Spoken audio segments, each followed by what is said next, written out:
Woody Allen once said, 80% of success is just showing up. Just having the courage to get out of bed and face another day. For people in mourning, suffering from chronic pain or depression, or just when we're struggling with the blues, showing up and meeting our most basic obligations can be a challenge. Many days, it is just the decision to keep going that keeps you going. This final article, written around this same time last year, was inspired by my son, who taught me how to just show up. This one is titled, Rocky Lost. What do you mean, Rocky lost? That was one of the great inspirational movies of all time, you say. The underdog beat the famous guy. Of course he won. Well, actually, he didn't. Was the movie inspiring? Yes. Did Rocky win the fight? No, not the first time. This is what is great about being able to write your own story, as Sylvester Stallone did. He wrote more sequels, and yes, Rocky did go on to win in the rematches. So let me tell you about my own little Rocky. My son Anthony loves tennis. He's only 12, so it's hard to say if this will be a lifelong passion, but it's a great sport, and we're happy to support his current interest. His school coach suggested he enroll in a local tournament just to see how he would stack up against serious players his age.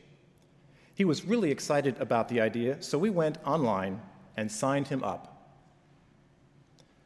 The night before the match, he woke up sick, really sick, throwing up 8 times from 3 in the morning until 9 a.m., kind of sick. Was it the new Mexican restaurant we tried that night?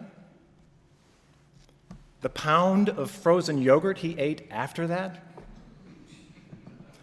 The bump on the head he incurred while playing in the backyard with his cousin? A 24-hour bug? Nerves? Who knows? The fact was, he was sick, and we knew missing that tournament was going to be a major disappointment. So we just waited it out as best we could. The match was scheduled for 12 o'clock noon at a site we had never been to before. I explained to him there was no shame in canceling, but if he felt like giving it a try, we wouldn't stand in his way. It was one of those tough calls a parent has to make. If he didn't play and started feeling better, that afternoon, we knew he would regret not playing. But if he was truly ill, making him play 2 hours of competitive tennis wouldn't be a wise choice either. The tournament was nearly half an hour away, so we figured he could even rest a little in the car. We were going to give him every chance possible. When we arrived, just the sight of the big air bubble roof over the courts seemed to perk him up. As we walked in, I told him, sometimes it's just mind over matter, but you do whatever you feel is right.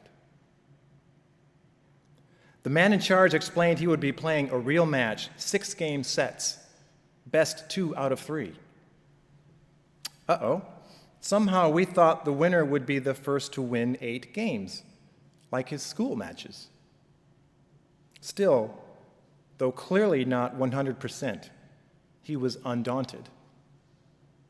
At 12:15, his court was available, and it was time to start. Dad, I need to go to the bathroom first. I could tell immediately another wave of nausea was overcoming him. It was not a pretty sight. After this final episode, I thought to myself, okay, that's it. Time to go home. They were about to disqualify him anyway because we were running so late. No, Dad, I actually feel better now. Let's try it. Are you sure? No one will blame you if you cancel now, I told him. No, I want to do it.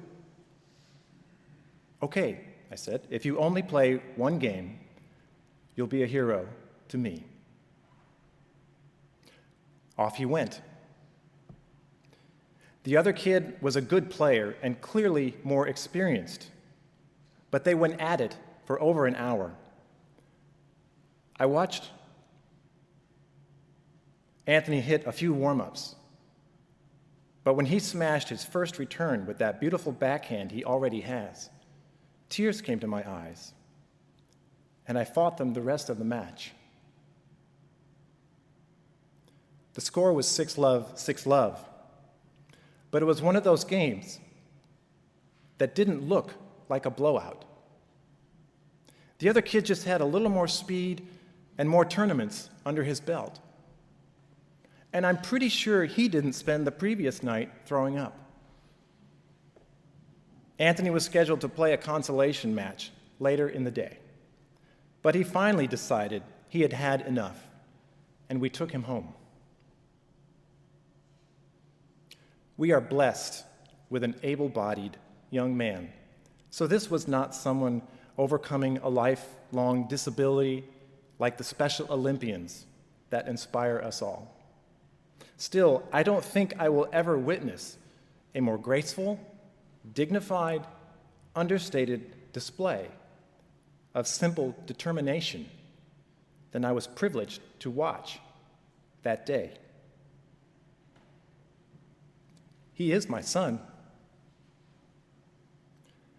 So maybe I'm a little biased, but it was a lesson in guts and integrity I will never forget. As it turns out, he did have a flu bug, as the 103-degree temperature he developed that afternoon would bear out. Still, I knew we had made the right decision, and a day later, he was back to normal. We agreed there would be other matches, but this first one was, in fact, special. What are you fighting? Doubt? Fear? The unknown? Have you lost a few rounds lately? Always remember, you are the one who gets to decide if you are really out of the game. So when is your rematch?